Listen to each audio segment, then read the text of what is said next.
Hello everyone, welcome to the Nick Tech Show, and today I'm going to be going over the differences and similarities of the Xbox One and the controller and the 360 controller. And as you're just looking at them right now, you see that there are a little bit of differences in it, but not a whole lot of differences. For a prime example, the guide buttons are in different locations.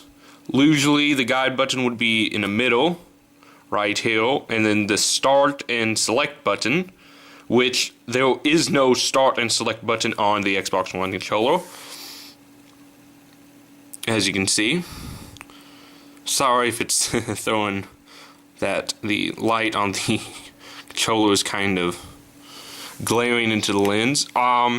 Another thing is the D-pad has been changed. It's a little bit better than the 360 one, but they're still not the greatest.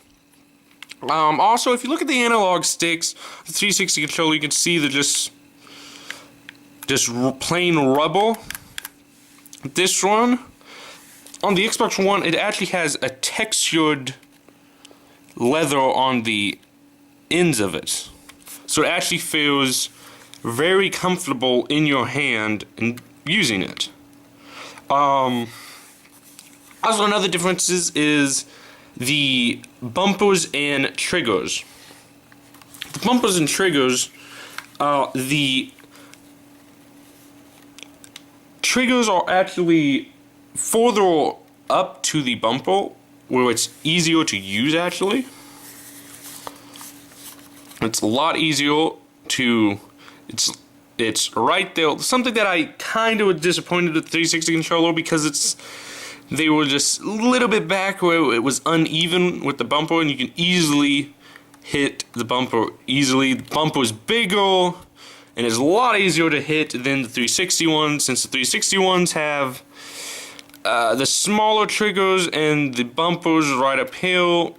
When you're using it, you kinda want to push here and it won't work.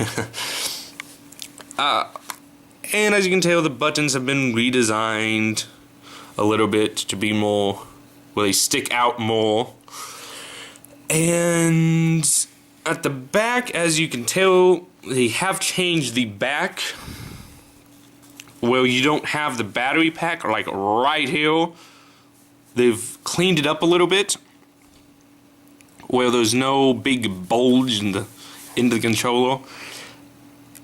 And the other big difference is, a lot of people don't like, is the headphone jack has been changed.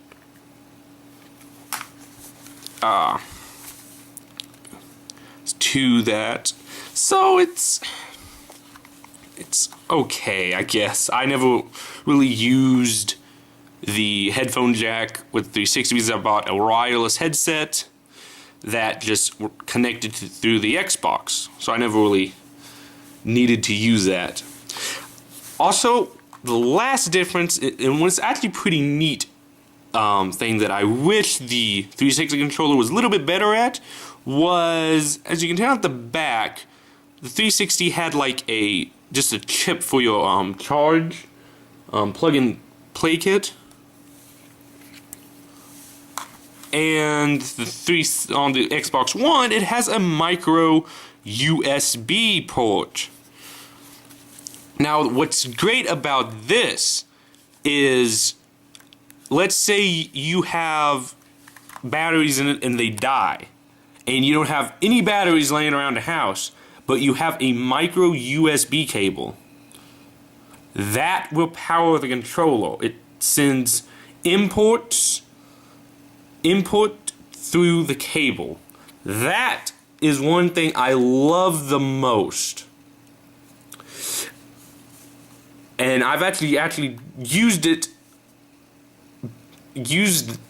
because the AA's that came with it died, and I hadn't had time to go to the store to buy a play and charge kit. And So you can tell the plate and charge kit is different. A lot of people are disappointed that if you have a bunch of 360 accessories, they won't work with the Xbox One.